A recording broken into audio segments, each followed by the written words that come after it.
Whenever I review one of these all-in-one box hi-fi solutions, I get a little bit of criticism from the traditional hi-fi crowd.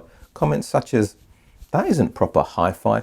I won't be seen dead with such a solution. It's just a gimmick." Now, I don't have any problem with criticism. It's part of the course of being a YouTube content creator. I even welcome it. It can be very useful feedback as long as it's constructive. And that's why you won't see me delete any comments unless they're abusive to me or to other people expressing their opinions. And I even understand where these traditional audiophiles are coming from. Just take a look at my main system. There's a streamer with a linear power supply that feeds into a digital converter before going to my DAC and then to my preamplifier and eventually to my monoblock power amplifiers that feed my speakers, supplemented by an active subwoofer. Just think for a minute the number of cables, the sheer number of boxes and the real estate that takes up. So here's my 2 pennies worth. All that stuff, including the cables and stands, well, it must set you back in excess of £15,000 if you were buying it today. The mind boggles as to how much money I've spent on hi-fi over the years, and I would like to stress it has taken me many years to get there. And I don't think for a moment that if I had a one-box solution, it'd sound as good, certainly at that kind of price level. But if I had a dedicated listening room, my main system would be in my dedicated listening room. And in my family space, I'd be looking for something smaller, convenient, that was easy to use. And this is the point that I really want to make. Compared to a separate system, if I was spending £2,000–3,000 on electronics, I don't think a one-box solution would be giving up that much in terms of performance at all. Reviewing the NAD M10 a couple of years ago really opened my eyes. The latest version retails for just under £2,400, and in there is a very good streamer, an excellent DAC, and highly accomplished amplifier modules based around Hypex's N-Core. If you gave me less than £2,500 and asked me to put together a separate streamer, a DAC and an amplifier, including cables, I don't think I could do much better without going down the DIY route. I haven't reviewed the Naim Unity Atom, but I have heard it a number of times and it's always sounded good. I've also had good reports from people who have had separate systems and downsized to that unit and been happy with it. Well, today I'm here to review the new kid on the block. HiFi Rose is no fly-by-night company. It's owned by Cytec. That's a South Korean tech-based company that has a very strong engineering background. Just happens to be that the owner of Cytec is a hardened audiophile, and he decided to launch HiFi Rose. The RS520 that you see here doesn't set its sights on the NAD M10 or the Naim Unity Atom. It's going after its big brothers, the M33 and the Unity Nova. It's also more affordable, so I had to check what this thing was about. The HiFi Rose RS520 retails for £3,399 in Blighty. It's a 3/4 rack width unit measuring 346 by 328 by 127 millimeters. That's 13.6 by 12.9 by 5 inches.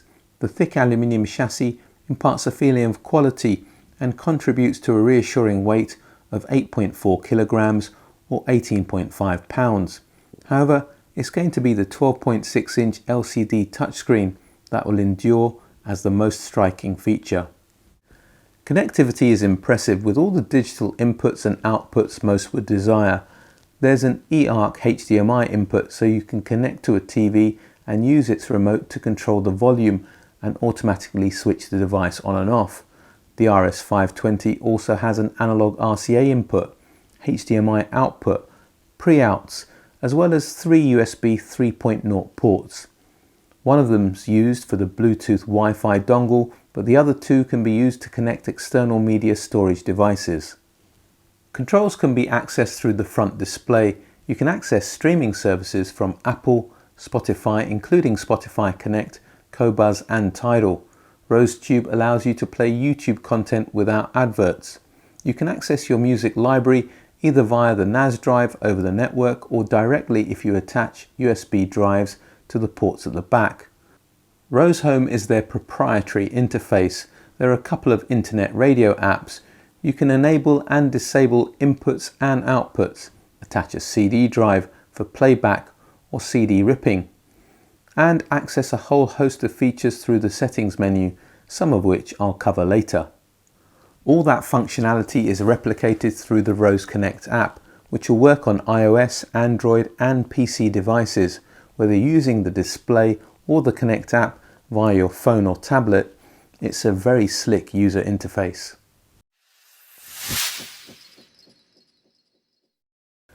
The RS520 deploys discrete op-amps developed by HiFi Rose for the IV stage to feed current to the DAC section. The discrete op-amps are supposed to reduce noise and open loop distortion compared to the off-the-shelf designs. HiFi Rose described their amplification as Class AD, using gallium nitrate field effect transistors as opposed to the regular silicon variety. They reduce the dead time and allow the Class D switching amplifier to transition more quickly, improving linearity. The amp's capable of delivering 250 watts into both 8 ohms and 4 ohms. From a sonic perspective, I can sum up the strengths of the RS520 in 3 words, and they would be clarity, refinement and control. On the downside, I just feel it needs to let its hair down a little bit, so those statements need qualifying. Let me do that. The DAC inside is of a caliber, actually come to think of it, very similar in presentation to something like the SMSL VMV D1 SE that I reviewed some time ago. That's a standalone DAC that retails for around £700. As for the internal amplification, well, that has a presentation that I associate with the better quality Class D amplifiers, something like the higher powered Hypex N-Core modules that you find in the NAD C298, should be of an equivalent standard, and that retails for £1,750. The reason I'm pointing that out is that it gives you some degree of context as to where I see this amplifier sit in terms of quality as well as sonic presentation in relation to separate boxes. This is a very clean sounding amplifier, perhaps most noticeable in the bass, which is super well controlled. There's no bleed through from one bass note to another or into the mid-range. They've clearly gone for agility rather than bass weight. I would like a little bit more bass punch, but this is something that can be corrected without too much compromise in the parametric EQ. As for the mid-range, well, this is why I say it has the presentation that I associate with a good Class D amplifier. It's very resolving, it's very easy to hear individual instruments within the mix, and it has that crisp transient attack. Leading edges of notes are nicely defined, but it also has that slight little bit of leanness to the body of a note. So lead vocals and lead instruments, I would like a little bit more fullness. Now you can correct this to some extent with parametric EQ, but this is where you need to be more careful. If you've got lots of filters close together and you're pushing them up by 3-4 dB or pulling them down by 3-4 dB, things start to sound very unbalanced and unnatural. I think you're much better painting in broad strokes, moving things up or down by 1 or 2 dB with actually quite a low Q factor, so they're acting over a wider range of frequencies with a more gentle slope. The high frequencies are where the detail and refinement really shines through. They're extended, open, without sounding bright or aggressive at all. My main criticism of the RS520 is its, well, let's be honest, lack of sound staging ability. It extends a little bit beyond the speakers left and right, but it has little to no sound stage depth. This is the kind of wall of sound presentation that I've come to expect from a lot of ESS and AKM based DACs, and I did want to find out if it was the DAC or the amplifier at fault. So what I did was I connected up my Denafrips Venus 2 R2R ladder DAC to the analog input of the RS520. The Denafrips Venus 2 has an immense sound stage. I found that actually the presentation was no different to the internal DAC.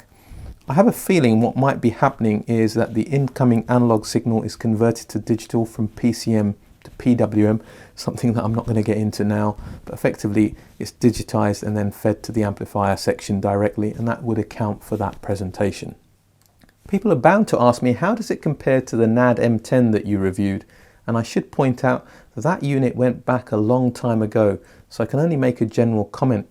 And I think that the two units would have similar levels of resolution and detail, but the RS520 plays louder, has a lighter bass, but a slightly fuller mid-range.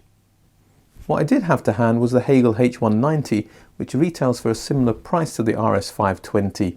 It doesn't have the fancy screen or that connectivity, and it has a much simpler streamer. but it has 150 watts of Class AB power as opposed to 250 watts of Class D. The Hegel isn't quite as clean. Notes don't start and stop as quickly as they do with the RS520, and when it comes to agility in the bass, I'd have to give the edge to the HiFi Rose product there as well. But the H190 has more weight through the bass and into the mid-range, which gives it a more dynamic, fuller kind of presentation. When it comes to sound staging, there isn't much comparison. The Hegel is wider and quite a bit deeper. The RS520 has so many features in the menus that you can explore. I could be ages here showing you. I don't want to do that. That doesn't tend to be the focus of this channel. I'm sure there's videos out there where you can find out all that information if that interests you anyway. Besides, this video is going to be long enough anyway. What I do want to share is a couple of the cool features, but also my experiences of living with this product for a month or so. Now, a couple of people who've had this product early on complained about some software issues. I have to say I've had no such issue. It does firmware updates all the time, so perhaps those bugs have been ironed out. And in a month of using the Rose proprietary app, it only froze once on my iPad where I had to reboot it. And that isn't something that's that different to my experience of the Lightning DS app on my Auralic Aries Mini. I found the HiFi Rose app intuitive, with clear logical displays and no lag as I went from one screen to the next. And it was a similar experience using the touchscreen display. This is where parent company Hi-Tech's expertise shows. They're a specialist in the commercial space in producing interactive touchscreen kiosks. There is one issue that I feel I need to point out, and that is a little bit of latency when playing video content. Whether it was through the optical connection to my TV or the HDMI eARC, there was a slight delay between the lips moving and the voices being heard. Now, I pointed this out to Henley Audio, who is the UK distributor, and they said check your audio settings and the PCM setting is set to 0 delay, which it wasn't, and I corrected, and that improved things, but there still was a slight delay.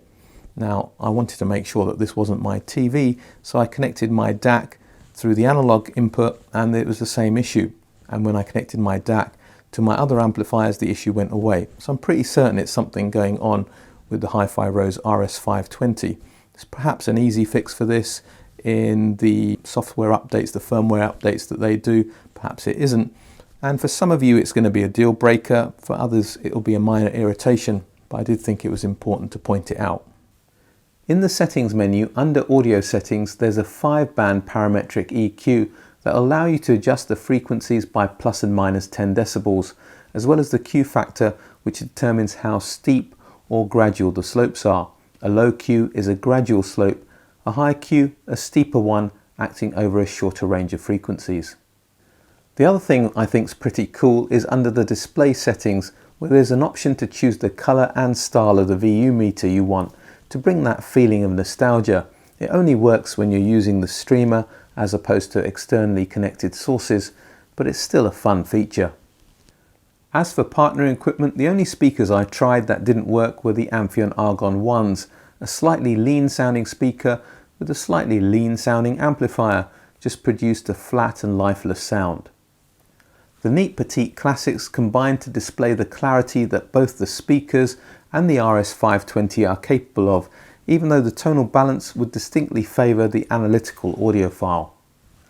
My product response 1SEs trade a smidgen of the clarity of the petite classics for a much fuller, richer tonal presentation. Those looking for a more balanced sound should consider partnering the HiFi Rose amp with warmer speakers like these. The JBL 4309s are what I consider to be a well-behaved horn speaker, all the liveliness you could wish for and none of that horrible nasal coloration that some horn speakers exhibit. They combine well with the RS520 as well.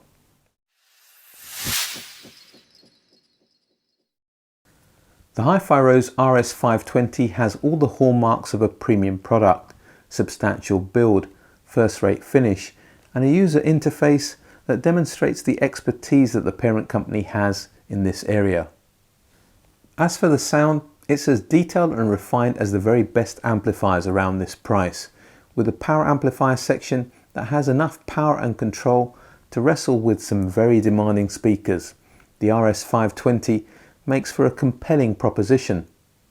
Those of you looking for a one-box solution around this price, you should certainly put the RS520 on your audition list. It has a lot going for it. Okay, it doesn't have the biggest soundstage and the fullest presentation. If that's what you're after, I'm sure you're going to be shopping elsewhere. But those of you who've got warm speakers that perhaps lack a little bit of definition in the bass, this might be just the fix that you're looking for. Or if you've got fairly neutral speakers and you like a detailed, slightly analytical type of presentation, it sits right on that recommended, highly recommended border for me, perhaps more on the highly recommended than the recommended. But then there's that issue with the video latency, that slight delay when you're basically hearing video content between the lips moving and actually hearing the sound. Now, there might be a simple fix for this with a firmware update, but I have to assess it on the basis of what I have here. And for that reason, I'm pulling it back. The HiFi Rose RS520 gets a recommended from this channel. My question for today is, what's your experience of these one-box solutions? Share your positive experiences and your less positive experiences. But come on guys, let's be respectful of other people's opinions. All that remains for me to say is, if you like this video, you like what I'm doing with this channel, you want to see it grow, and you haven't done so already, please do all that social media stuff. Check me out on Patreon for consultancy services, bonus content. Join the ABA Club on Patreon, where we have periodic video calls. But for today, for now, I'm British Audiophile, signing off.